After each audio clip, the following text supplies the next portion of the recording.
Messieurs les élus, bonsoir chères Oriolaises et chers Oriolais.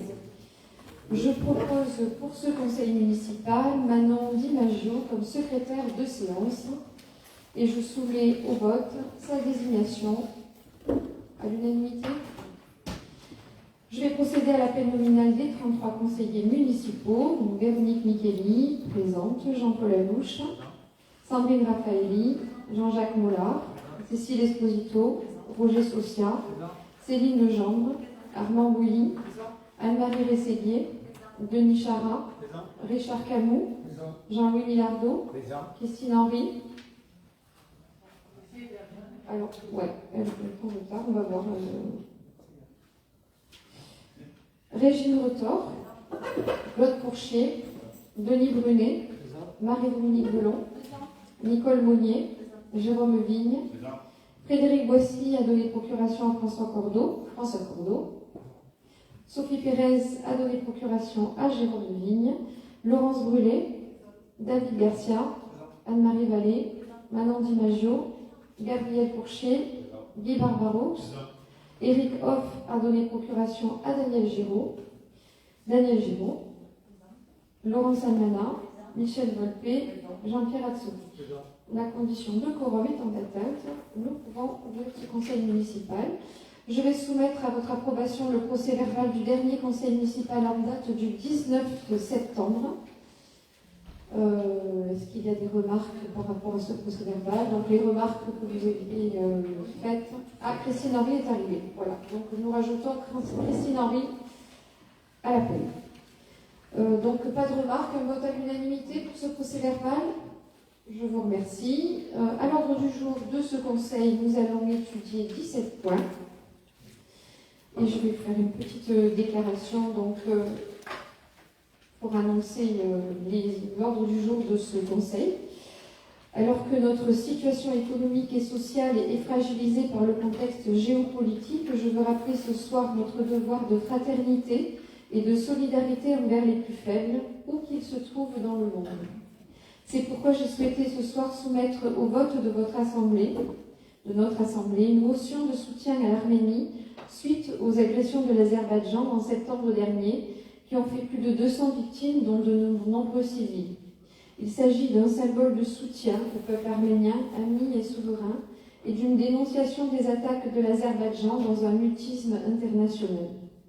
Après l'Ukraine, depuis plus de 8 mois, et dernièrement l'Arménie, la multiplication des tensions aux portes de l'Europe nous démontre ô combien la paix est fragile et notre responsabilité à la préserver essentielle. C'est notre rôle en tant qu'élus, en tant que citoyens, comme l'ont fait avant nous ces femmes et ces hommes, célèbres ou anonymes, qui ont forgé notre République sur des valeurs fortes et essentielles au vivre ensemble. Saint-Exupéry disait: les hommes élèvent trop souvent des murs et ne construisent pas assez de ponts. C'est dans cet esprit qu'avec Massimo Paradisi, maire de Castelnuovo-Rangone, commune avec laquelle Oriol est jumelée depuis 2010, nous avons souhaité relancer le jumelage à travers une convention qui sera proposée au vote ce soir.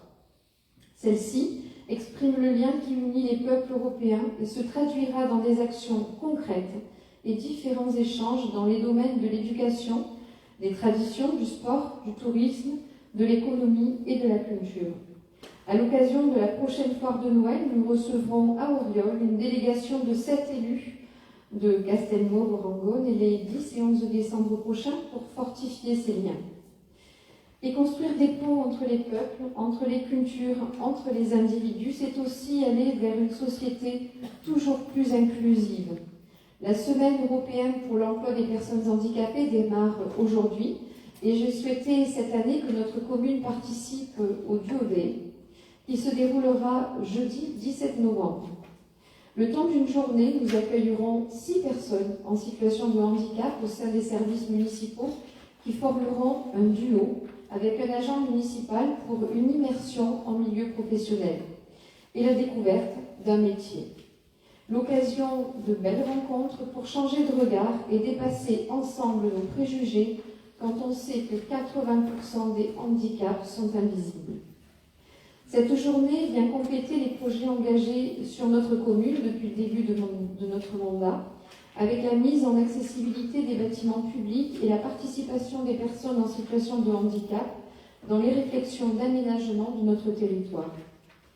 Et parce que solidarité veut aussi rimer avec préservation de nos ressources, sur une initiative du Conseil de transition écologique, nous organisons pour la deuxième fois cette année un troc, mais cette fois spécial Noël. Après le matériel de puériculture, ce seront des jouets qui seront proposés à l'échange. Ce nouveau troc se déroulera le mercredi 23 novembre sur l'esplanade du gymnase. Plutôt qu'acheter des jouets neufs ou d'occasion, nous proposons aux Oriolais de les échanger. Et la solidarité, c'est aussi tout mettre en œuvre pour aider nos jeunes à trouver un emploi. Soucieuse d'offrir toujours plus d'opportunités aux Oriolais en recherche d'emploi, le 29 novembre prochain, l'Espace de la Confluence accueillera son premier forum emploi, organisé en partenariat avec la métropole Aix-Marseille-Provence et le département des Bouches-du-Rhône. Au programme de cet après-midi, job dating, plusieurs espaces d'information sur les formations, sur l'offre mobilité, sur le numérique et une zone orientation pour nos collégiens de 3e du collège Belka, ainsi que le bus de l'emploi du conseil départemental des Bouches-du-Rhône qui proposera différents ateliers. Ce forum sera suivi à partir de 18h d'une rencontre économique à laquelle je convie tous les professionnels de notre commune, mais aussi de notre territoire, afin de parler de questions de recrutement. C'est aussi cela le sens de la solidarité à laquelle je tiens pour Oriol. Mettre en commun toutes les forces en présence et développer des partenariats extérieurs pour avancer ensemble dans l'intérêt de nos habitants. Je vais maintenant procéder à la présentation du premier rapport prévu à l'ordre du jour, qui est une motion de soutien à l'Arménie. Il s'agit d'approuver la motion de soutien à l'Arménie votée à l'unanimité lors de la séance du Conseil de métropole du 20 octobre dernier. L'Arménie aujourd'hui fait face à des agressions, des tirs, des exécutions de militaires par l'armée d'Azerbaïdjan. L'Europe et notamment la France doivent jouer un rôle moteur pour rétablir la paix. Donc je vais vous demander s'il y a des interventions par rapport à cette motion. Madame Giraud. Oui, bonsoir. Juste un petit détail sur le rapport. Il mentionnait une date du 2 novembre 2021. Ça serait bien une date de la corriger.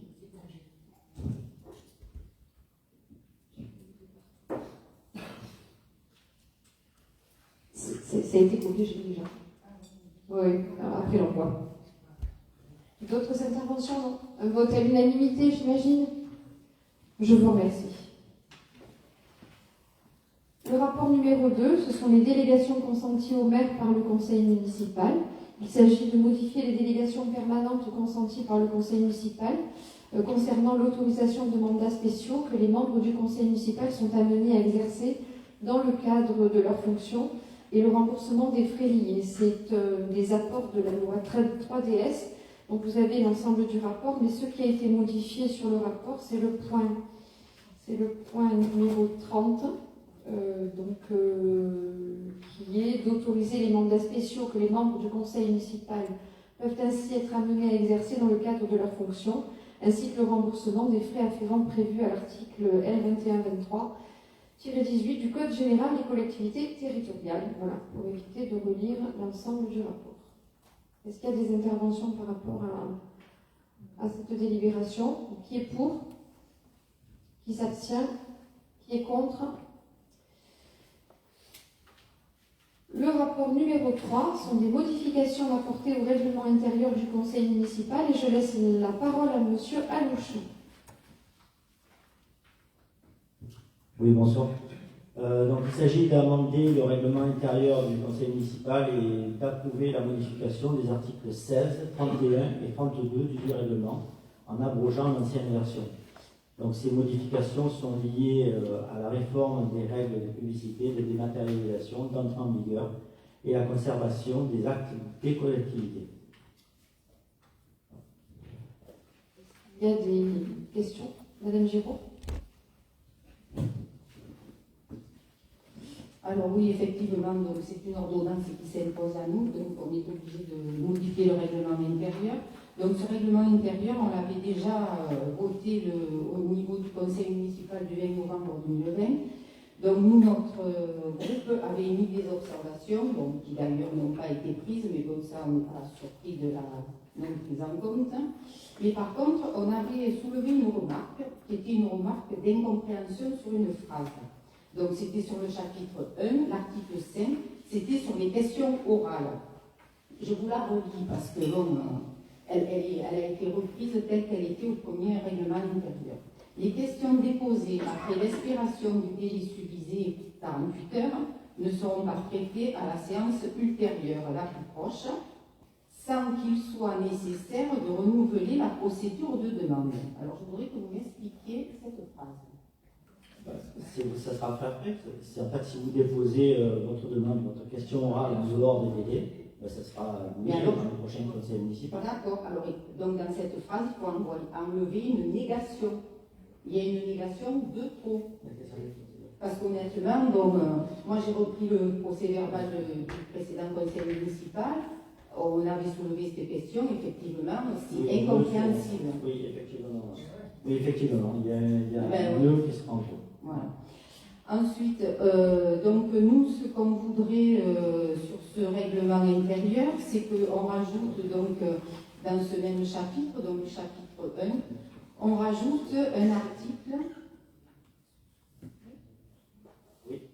sur la présentation de motions ou de vœux, puisque ce sujet n'est pas inscrit dans le règlement intérieur du conseil municipal. Comme vous le savez, nous avons proposé donc une motion sur un sujet d'intérêt général pour ce conseil municipal sur la gratuité des transports. Nous allons voir un petit peu ce qu'il en est. On va regarder un petit peu ce que l'on peut faire comme modification. Oui, on entend votre demande, donc on va examiner votre demande et on vous fera une réponse au prochain conseil municipal. Donc moi, je vais quand même dire ce que j'ai à dire concernant la motion qui nous a été refusée pour ce conseil municipal. Donc c'est pas à l'ordre du jour, donc voilà. Non, mais je tiens à... Je peux parler, je peux... Oui, mais pas en moment. Ça rien à voir avec le règlement intérieur. Si vous dites que vous avez déposé une motion et qu'elle a été refusée. Oui, mais si on ne l'a pas inscrite à l'ordre du jour, si on ne l'a pas inscrite à l'ordre du jour, c'est qu'elle n'a pas à être à l'ordre du jour, puisqu'elle a été envoyée, selon les règles du conseil municipal, moins de 5 jours avant l'ordre du jour. Donc, alors, effectivement, c'est soumis au Code général des collectivités locales, ça, il n'y a pas de problème. Mais moi, je tiens à dire que effectivement, c'est une motion sur la gratuité des transports. Madame le maire, je ne vois pas pourquoi vous l'avez refusé. Le débat, Madame Giraud, n'a pas à avoir lieu sur le fond, mais sur la forme. Nous sommes en train de débattre d'un règlement intérieur qui autorise ou pas à déposer des motions ou des délibérations au conseil municipal, des motions qui peuvent être soumises effectivement à des débats. Donc nous avons estimé que nous n'avions pas à déposer cette motion puisque nous ne l'avions pas examinée avec l'ensemble de la majorité. C'est juste pour cela que nous avons dit que nous examinerions la demande lors du prochain conseil municipal. Voilà. Donc là, nous sommes sur la forme et non pas sur le fond. Donc, oui, d'accord. Donc, par contre, vous, quand vous présentez des délibérations à l'ouverture d'une séance du conseil municipal, on vous demande votre avis. Effectivement, pour l'intérêt des affaires communales, nous acceptons de l'intégrer à l'ordre de... Complètement. Voilà. Mais ce sont des démarches que nous avons. En général, nous venons vous voir, nous vous expliquons pourquoi nous avons rajouté une délibération et vous nous dites oui ou non et ensuite on le met à l'ordre du jour ou non. Là, cette motion n'a pas été discutée avec l'ensemble des membres du conseil municipal. Je n'ai pas pu consulter les 28 élus et il n'était pas opportun pour nous de prendre cette décision. Vous savez, Mme Giraud, avec mon équipe, j'agis dans la concertation. Je consulte l'ensemble de mes élus avant de prendre une décision. Pour ça, il fallait que je puisse et que j'ai le temps de consulter mes élus. C'est ce que nous allons faire pour le prochain conseil municipal. D'accord, surtout que vous avez voté pour le maintien de la gratuité des transports au conseil de territoire. Moi, je continue, bien sûr, j'ai voté pour. Est-ce que Les 27 autres élus de la mais majorité j'espère, hein. sont. Écoutez, encore une fois, j'espère, hein. je travaille dans la Oui, concertation. Et la concertation, c'est pas un grand mot, c'est simplement de prendre le temps Savoir écouter. de consulter Oui, son c'est équipe. ça. Voilà. Donc, je continue. Le règlement intérieur initial, donc, n'a pas été enrichi.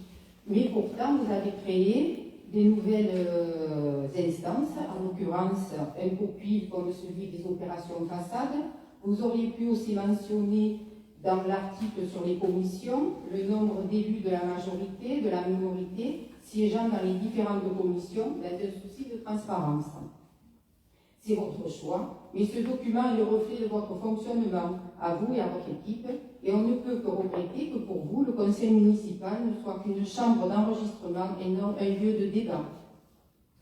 Nous voterons contre. Très bien. Bon, c'est votre position, c'est pas la mienne. J'ai expliqué longuement pourquoi la concertation est importante pour moi. Donc, 5 contre. Qui est pour? Qui est pour? Très bien.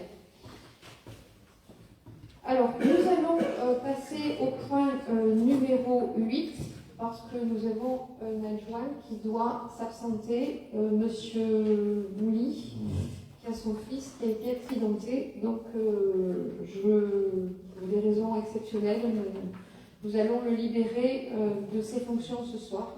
Monsieur Bouly, on vous écoute. Merci Madame la maire. Donc, ce que je vous propose de présenter au Conseil municipal ce soir, donc, dans la délibération numéro 8, il s'agit d'une délibération relative à la création d'un emploi permanent et autorisation de recrutement d'un contractuel sur le fondement de l'article L332-8.2 du Code général de la fonction publique, avec une modification du tableau des effectifs communaux. De quoi s'agit-il? Il s'agit de créer un emploi permanent pour les besoins du service urbanisme par un poste à temps plein d'instructeur des autorisations du droit des sols et afin de mieux préparer l'application du nouveau PMUI. Le tableau des effectifs est également mis à jour.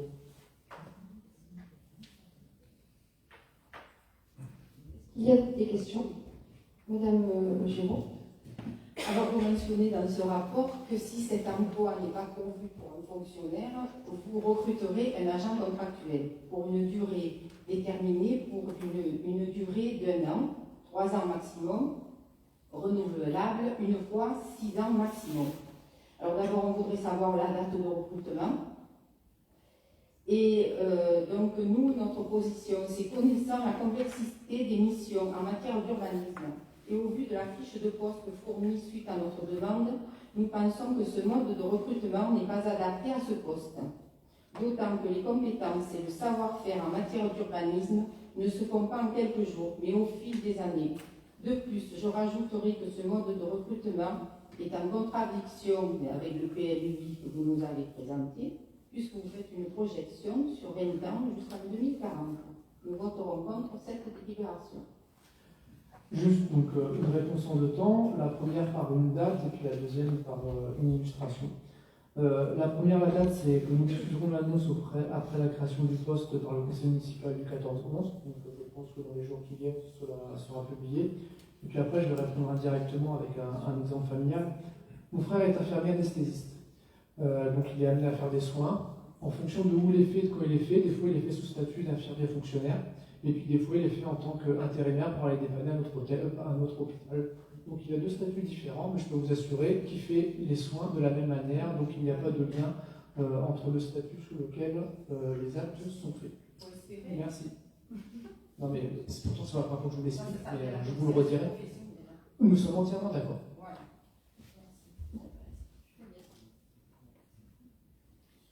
Donc, vous avez décidé de voter contre, hein, c'est ça. Donc, 5 contre, qui est pour? Je vous remercie. Le rapport numéro 9, c'est la création d'emplois communaux, une modification du tableau des effectifs communaux. Monsieur Bouilly?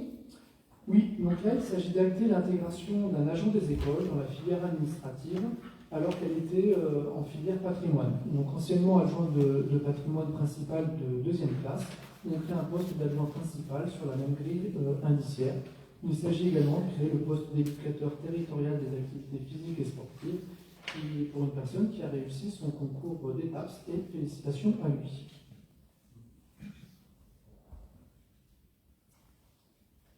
Très bien. Donc, qui est pour? À l'unanimité. Et le rapport numéro 10, c'est un contrat d'assurance des risques statutaires. Monsieur Bouly. Oui, nous avons déjà partagé le sujet il y a quelques mois. Donc en fait, il s'agit d'approuver les taux et prestations négociés par le CDG 13 dans le cadre du contrat de groupe d'assurance statutaire et donc de décider d'adhérer au 1er janvier 2023 au contrat de groupe jusqu'en 2026. Des questions? Qui est pour? À l'unanimité. Merci, Monsieur Bouly. Vous donnez procuration à Denis Charat. Merci. Merci et bon courage pour le petit. Alors, nous allons reprendre l'ordre du jour, donc à partir du numéro.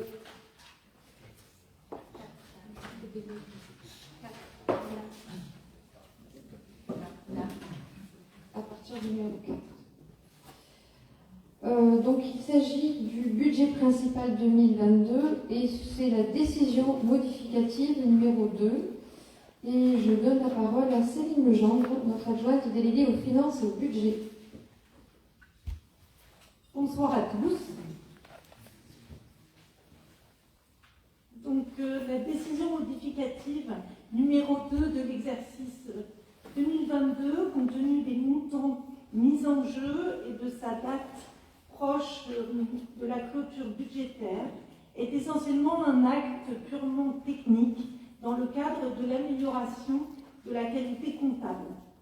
Elle a également pour objet de procéder à quelques ajustements concernant les dépenses et recettes de fonctionnement ainsi que les dépenses d'investissement selon l'état d'avancement des projets.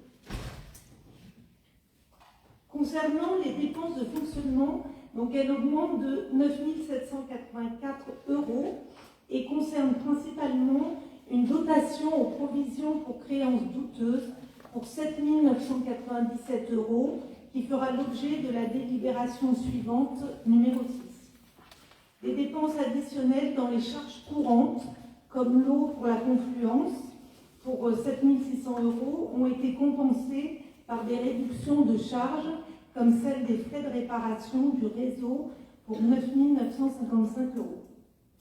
Au niveau des recettes de fonctionnement additionnelles, elles s'élèvent à 189 kg et concernent principalement la reprise de provisions qui fera également l'objet de la délibération suivante, numéro 6.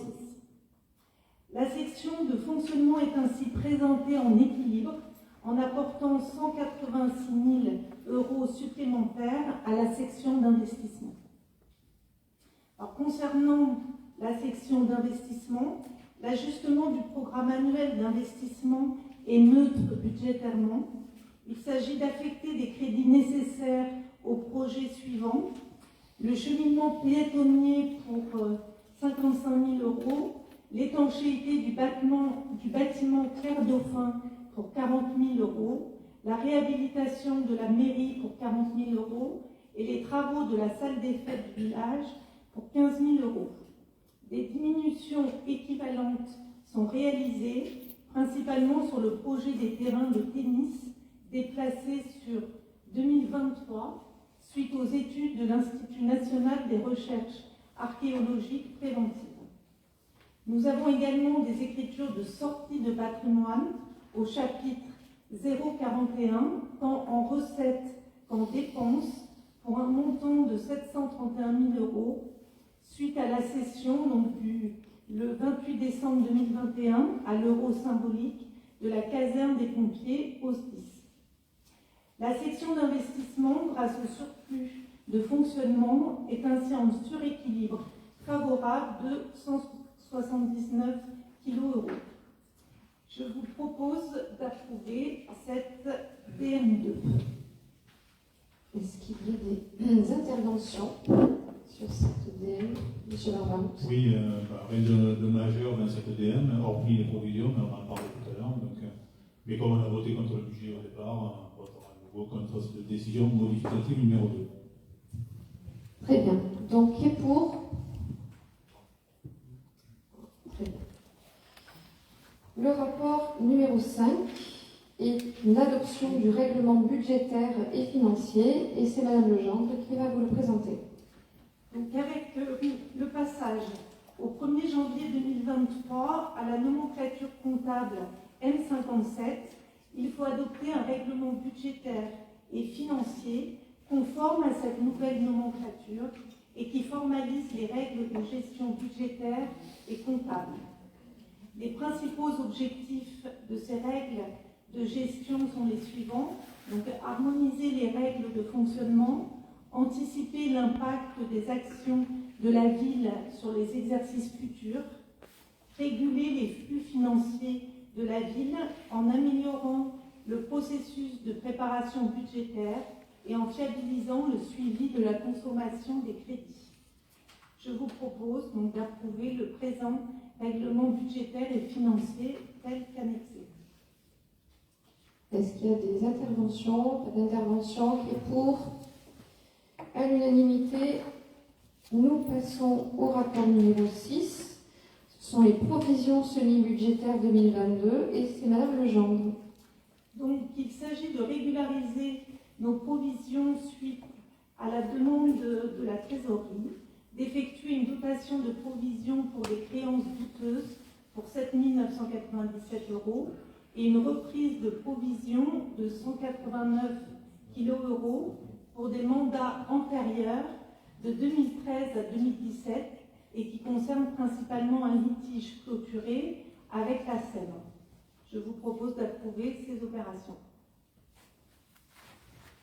Il y a des interventions. Monsieur Barnabous. Alors, deux choses. Oui, sur ces fameuses provisions de 59 000. Je n'étais pas étonné d'ailleurs, puisque, bon, évidemment, je ne suis pas les dossiers, mais il y avait 3 provisions différentes à l'intérieur. Donc, il y en avait une, alors, j'aimerais savoir, vous pouvez me répondre dans le futur pour savoir où ça en est. Il y en a une qui concerne la société Ruby Fleury, celle qui avait fait le bâtiment, il s'est fait en plusieurs étapes, à la rue Paroisse, juste à côté à la mer. Cette société dont on avait facturé à l'époque des droits de place, puisque c'était réglementaire, et n'avait pas tout payé. Donc il restait à environ 35 493, 71, ce qui fait d'ailleurs le 589, 393. Ben, j'aimerais savoir si effectivement il a bien réglé ce somme, parce que la provision était justifiée. Donc j'aimerais avoir la réponse après, parce que sinon vous reprenez une provision à tort. Deuxièmement, il y avait effectivement la SEM pour 131 250. Donc ça, vous me dites officiellement que c'est terminé? Oui. Bon, ça là, je l'ai. Et puis il y avait une provision aussi, il y avait 2600. La SEM, il y en avait 2. Donc à la fois, c'était pour non-respect de DSP, une pénalité, et puis il contestait un mandat. Donc je pense que les 2 opérations sont concernées également. Oui, en fait, il y a 153 900 pour la SEM et 35 000 pour les places de parking de la société Cadar. Donc ils ont payé également? Oui. D'accord. Bon, donc ça c'est justifié. Les premières choses que j'ai faites quand je suis arrivée, c'est de vérifier que tout le monde avait payé et ils ont réglé tout ça. Cadar, certainement, mais elle avait payé en plusieurs fois. Hein, on s'en était occupé avant vous. Donc, puisqu'au départ, il y avait un montant plus important, donc il a payé pour une première fois 4 500, 10 000, 10 000. Vous inquiétez pas, il s'en était occupé aussi. Comme elle était plus à l'aise aux affaires, donc je n'avais pas d'information finale. Le reste, la scène, c'était des titres qu'on avait fait. Ils avaient payé, mais ils contestaient. Donc c'est autre chose. Donc ça, vous mettez en avant là-dessus, mais pour moi, ça n'a pas lieu d'être. Alors le deuxième point qui me gêne, alors beaucoup plus, c'est sur la provision de 7 997. C'est la première fois que je vois un calcul de provision comme ça. Bon, on comprend bien que c'est fait pour la minimiser au maximum. Puisque vous avez dit on prend 100% des factures, des créances inférieures à 15 euros, et on prend 15% pour celles qui sont dessus. Les créances douteuses, c'est pas comme ça qu'on les calcule. On les calcule sur l'ancienneté, pas sur le montant. Des créances qui sont supérieures à 5 ans ou 2 ans ou 8 ans n'ont pas du tout le même risque en cours. Donc, c'est tout à fait, bon, évidemment, vous arrivez à 7 997 par rapport à 52 000. Et si vous appliquez une méthode normale, je ne vais pas sur la même puisque je ne sais pas les créances, je ne les connais pas, mais on arriverait à un montant beaucoup plus élevé. Parce que vous parlez de 2012 à 2020, donc tout ce qui est supérieur à 3 ans, on peut le provisionner à 100%, à 50% en dessous et à un an, bon, minimum ce que vous avez fait, 15%. Donc on arriverait à un montant beaucoup plus élevé. Alors, manifestement, vous l'avez fait pour arriver à ce montant-là, exactement de 7 997, pour un montant de 50 euros. Alors après, pour moi, c'est pas... Je ne dis pas que c'est idiot, mais je dis que c'est... De toute façon, si la provision y est, si vous avez la perte après, vous le récupérez à l'intérieur. Donc je ne vois pas l'intérêt de minimiser un maximum de provision, alors que vous en aurez besoin de toute façon si la perte se justifie par la suite. Donc voilà, moi je suis contre ce genre de calcul. Ce n'est pas le montant qui détermine le pourcentage, c'est l'ancienneté de l'alternance. C'est le seul moyen statistique pour avoir un pourcentage qui tient la route. Donc moi, voilà, donc sur ce point-là, je suis contre absolument et j'en voterai quand on aura évidemment ce rapport numéro 6. Oui, alors cette méthode dont vous parlez, c'est une trésorière qui nous l'impose, donc c'est la loi. Alors on transmettra que vous trouvez Transmettez-la parce que là, idiot et que vous êtes contre. Ça m'a trop bien rigolé de ça. Oui, tout à fait. Je serais ravie de savoir que l'opposition Auriol trouve que sa méthode est idiote, mais on transmettra. En tout cas, qui est pour 5 contre. Ok. Nous passons au rapport numéro 7, qui est l'attribution d'aide aux propriétaires privés dans le cadre de l'opération façade, en partenariat avec le CLE. Et je laisse la parole à Monsieur Mollard, notre adjoint à l'urbanisme.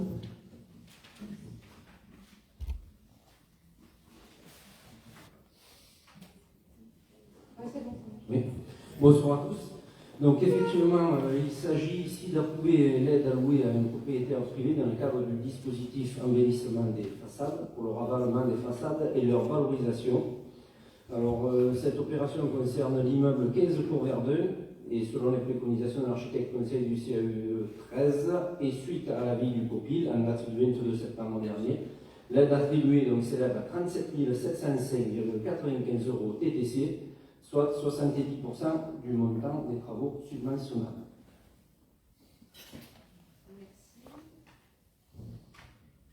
Est-ce qu'il y a des interventions, Madame Almana?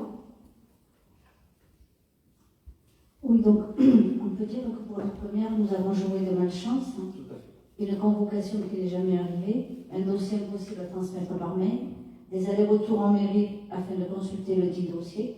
Bon, malgré tout cela, nous ne nous opposerons pas et voterons pour cette délibération, puisque nous sommes quand même pour l'embellissement de notre village, en espérant que cela se fasse mieux par la suite. Merci. Il n'y a pas de souci, nous en prenons note. Je m'excuse donc auprès de vous pour ce petit dysfonctionnement. Effectivement, vous n'avez pas reçu donc, la convocation, c'est pour cela que je vous ai appelé, m'étonnant de votre absence. Et donc, on vous a invité à consulter le dossier par souci de clarté. Et bien évidemment, la prochaine fois, ça ne se reproduira pas. Voilà. Très bien, donc un vote à l'unanimité pour ce rapport. Donc nous reprenons sur l'ordre du jour. Oui. Je peux prendre la parole? Oui, bien sûr. Merci. Donc, je voulais intervenir aussi également ce soir suite à l'actualité récente. Donc ce rapport là, relatif à l'embellissement de notre centre-ville fait écho aussi à l'action que nous menons sur la réhabilitation du centre ancien.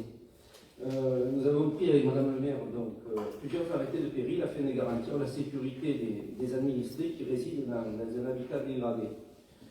Très souvent, nos actions ont été battues en brèche, notamment sur les réseaux sociaux. Et si je me permets donc ce petit billet d'humeur ce soir, c'est que certains laissent planer le doute sur notre intégrité et notre honnêteté. Si malhonnêteté ou concussion rime avec prévention, sécurité, si ça permet d'éviter des morts comme à la rue d'Aubagne ou alors ce qui s'est passé à Lille ce week-end, donc j'accepte d'être taxé de ces défauts et je pense qu'il y en a une main pour Madame le maire. Voilà, je tenais à le dire. Merci d'apporter cette précision. C'est vrai que certaines personnes profitent de la détresse des personnes qui ont été justement évacuées pour faire de la polémique et que c'est très dommageable.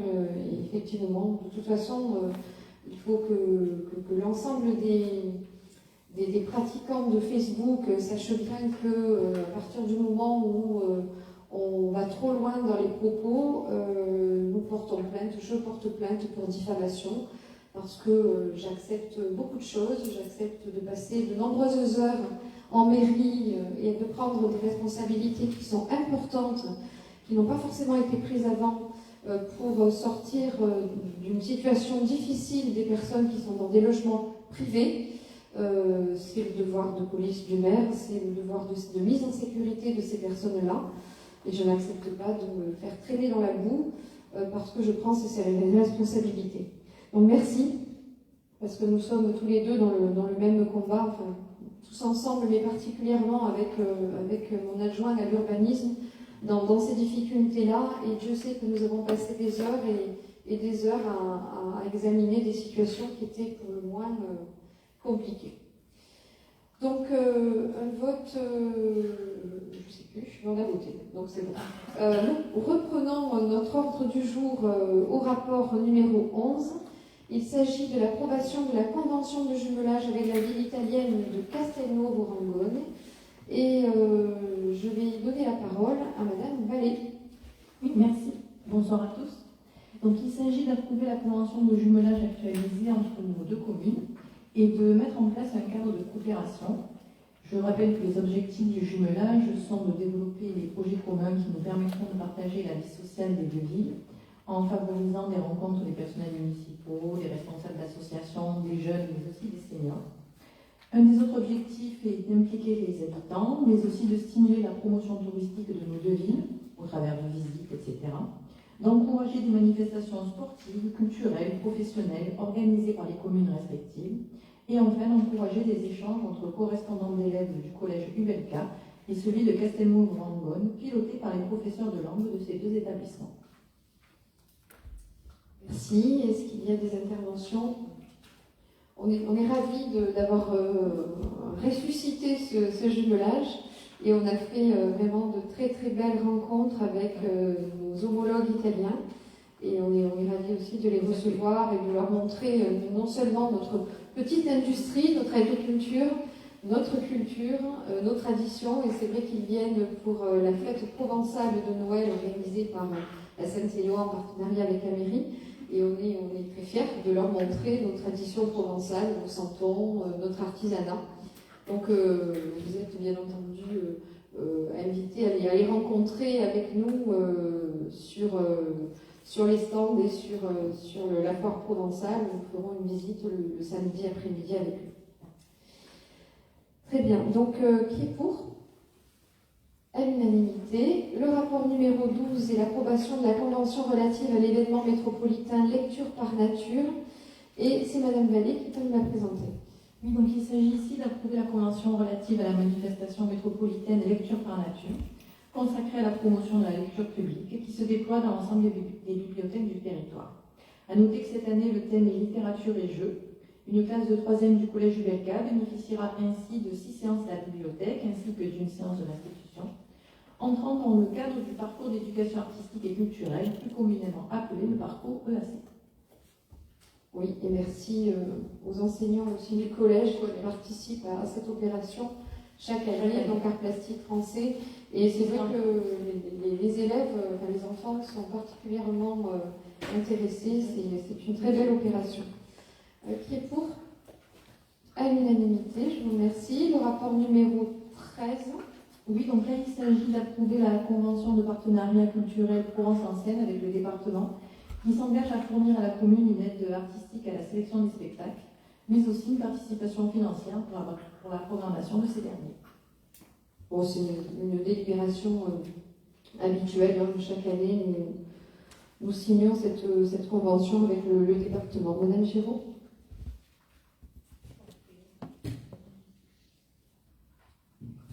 Oui, alors moi j'ai quelques remarques concernant ce rapport. L'année dernière, lors du conseil municipal du 6 juillet, vous nous aviez présenté la même délibération, donc pour la période du 1er octobre 2021 au 30 septembre 2022. Aujourd'hui, nous sommes le 14 novembre 2022. Et vous nous présentez une convention du 1er octobre 2022 au 30 septembre 2023. Comment c'est possible ? L'année dernière, il était indiqué sur la délibération que la commune devait organiser au plus de 10 manifestations. Pouvez-vous nous indiquer celles qui ont été réalisées ? Et le projet de convention qui est joint au rapport d'aujourd'hui, en fait, il n'y a aucune rubrique de compléter. concernant les parties. Pourquoi? Les vierges. Sur une convention, c'est toujours vierge, puisque c'est le jour du conseil municipal où on doit signer. Non, l'année dernière, il était complété. C'est pour ça que je fais cette remarque. Hier, l'année dernière, il était complété. Il était complété par les personnes impliquées au niveau de la commune. C'était normal. On peut pas signer nous, on ne peut pas participer à un vote si on n'a pas les personnes concernées par la convention. La convention va être signée par le département et par le maire, une fois que le maire aura été autorisé à signer en conseil municipal. D'accord, mais sauf que dans la convention, il est prévu, l'année dernière, je peux le dire, il y avait de mentionner la personne qui s'occupe de la communication et celle de la culture. Et il y a un minimum, à mon avis, il y a un minimum. Ça va être complété, ça sera complété au moment de la signature de la convention. C'est une convention, c'est pas avec la personne qui signe, c'est une convention avec le conseil départemental. Et les autres, pourquoi elles sont complétées? Et pourquoi l'année dernière elle a été complétée, cette convention? Moi, il y a... Je ne l'avais pas signée en tout cas. Ah ben non, rassurez-moi. Voilà. Mais au moins, il y avait le nom.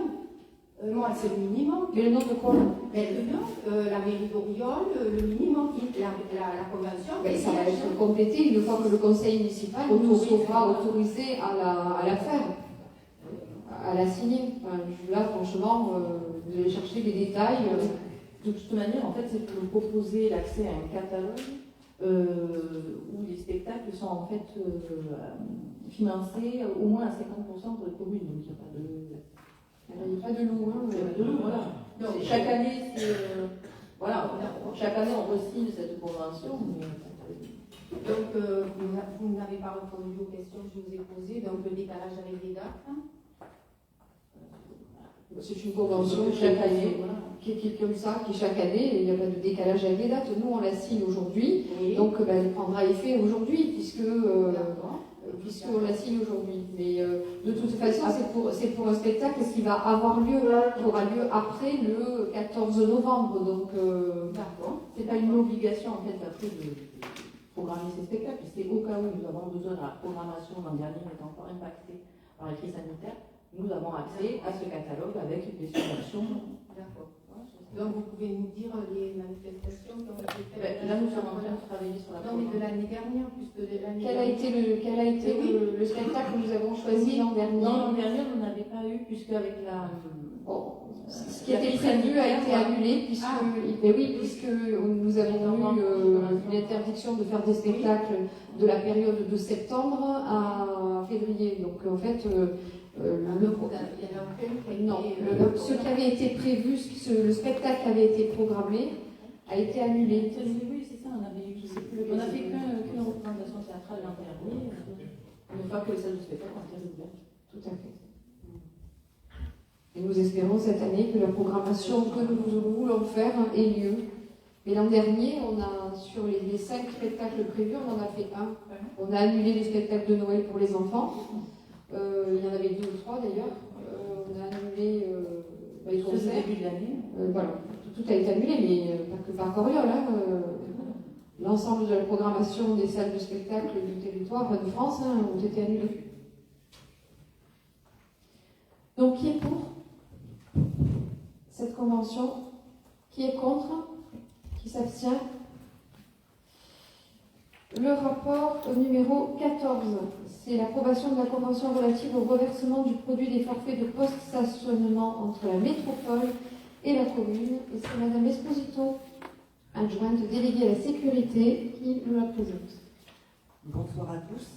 Donc il s'agit ici d'approuver la convention avec la métropole relative aux modalités de reversement du produit des forfaits de post-stationnement pour non-paiement total ou partiel de la redevance tarifaire de stationnement en surface.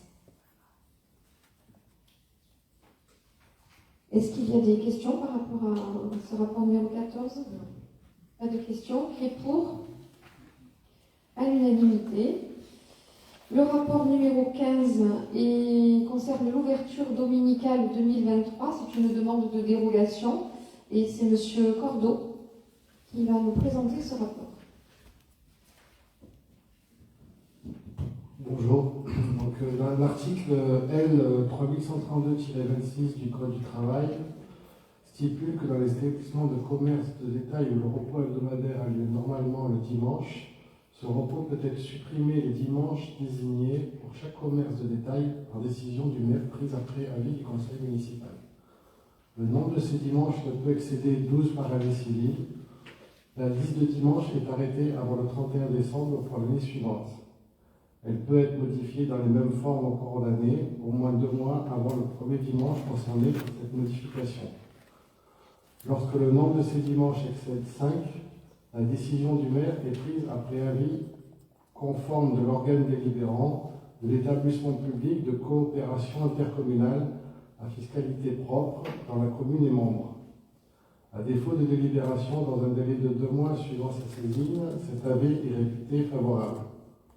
Vu le courrier en date du 9 septembre 2022 de M. Gérard Gazet, vice-président délégué au développement économique, plan de relance pour les entreprises, l'artisanat et le commerce au sein de la métropole Aix-Marseille-Provence, relatif à la consultation annuelle, à la préparation des dérogations de l'ouverture dominicale 2023, vu la consultation des organisations syndicales d'employeurs et de salariés intéressés dans le cadre de la consultation préalable engagée en application de l'article R 3132-21 du Code de travail, considérant qu'au-delà de 5 dimanches par an, il convient de demander l'avis du conseil municipal afin de permettre la préparation de la délibération du conseil de métropole, je vous propose, si vous êtes d'accord, de donner avis favorable à l'ouverture de 12 dimanches pour 2023 qui seront tous les dimanches du mois de juillet 2023, tous les dimanches du mois d'août 2023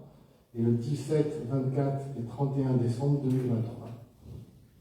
Merci. Est-ce qu'il y a des questions? Donc, qui est pour? À l'unanimité. Le rapport numéro 16 et l'approbation d'une convention avec l'Institut national de recherche archéologique préventive pour la réalisation d'un diagnostic archéologique pour la construction des tennis. Et c'est M. Soucia qui va vous présenter cette délibération.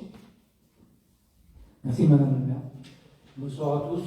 Donc, il s'agit d'approuver donc, le projet de convention de diagnostic archéologique sur la parcelle KD55 d'une superficie de 28 726 m², dans le cadre du projet de réalisation de 5 cours de tennis. Le début de l'opération est fixé au 6 décembre prochain pour une durée prévisionnelle de 7 jours. Et d'autoriser Madame le maire donc, à signer la convention concernée et tout document sera portant à ce.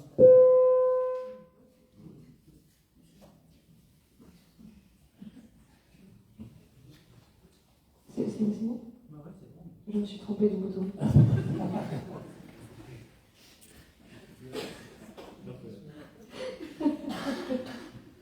Excusez-moi. Est-ce qu'il y a des interventions? Madame Giroux. Oui, moi j'ai juste une question. Donc, vous avez dit que ça allait commencer au mois de décembre, donc j'imagine que le diagnostic, on va l'avoir rapidement, vous savez pas? C'était la mauvaise surprise du truc. Hein, voilà. Étant donné que c'était sur un stade qui avait déjà eu des travaux qui avaient été faits, normalement les fouilles archéologiques auraient dû être faites. Eh ben non. Donc, ils ont été très sympas parce que les premières dates qu'ils avaient pour venir faire les fouilles, c'était le mois de février. Et ils ont été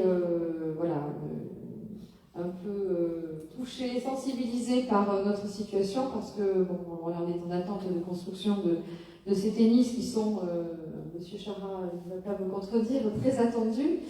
Donc on a passé la convention un peu vite là et ils vont commencer. Normalement ils ont entre 7 et 12 semaines pour rendre la copie, mais ils vont essayer aussi de faire ça le plus rapidement possible pour qu'on puisse commencer les travaux. Voilà. Et c'est vrai que de toute façon les travaux seront soumis aux conclusions des fouilles archéologiques. En espérant qu'on ne trouve pas le... Voilà. Très bien. Donc, qui est pour? À l'unanimité. Après, ça pourrait être une belle découverte historique pour Auriol. Si nous avions des trésors cachés sous la terre, on pourrait transformer notre commune en lieu hautement culturel. Mais bon, on va peut-être préférer le tennis, hein, Monsieur Charles. Le rapport numéro 17 est la nomination de 3 voies communales route de Pont-de-Jouxte, route de la Dessousse et impasse Merlançon. C'est M. Denis Brunet qui va nous présenter ce rapport. Merci. Bonsoir à tous. Le rapport numéro 17 concerne la nomination de 3 voies communales, c'est-à-dire la route de Pont-de-Jouxte qui est sur la D560, la route de la Dessousse qui est la D96 et l'impasse de Merlançon qui est à la limite entre la Dessousse et Orgueil. Je vous propose d'approuver ces 3 dénominations. Des questions? Pas de questions? Un vote à l'unanimité pour ces dénominations, je vous remercie. Conformément à l'article L2122-23 du Code général des collectivités territoriales, je dois vous rendre compte de l'exercice de mes délégations découlant de l'article L2122-22 de ce même code, délégation telle que fixée dans la délibération numéro 10-2021 en date du 8 mars 2021. L'Assemblée délibérante vous a transmis la liste des décisions prises depuis le 13 septembre, date d'envoi du précédent conseil municipal, ainsi que la copie intégrale de l'ensemble de ces décisions. Je vais vous demander de venir signer l'approbation du procès-verbal du 19 septembre, du conseil municipal du 19 septembre dernier, les 3 exemplaires de la DM2 de ce soir.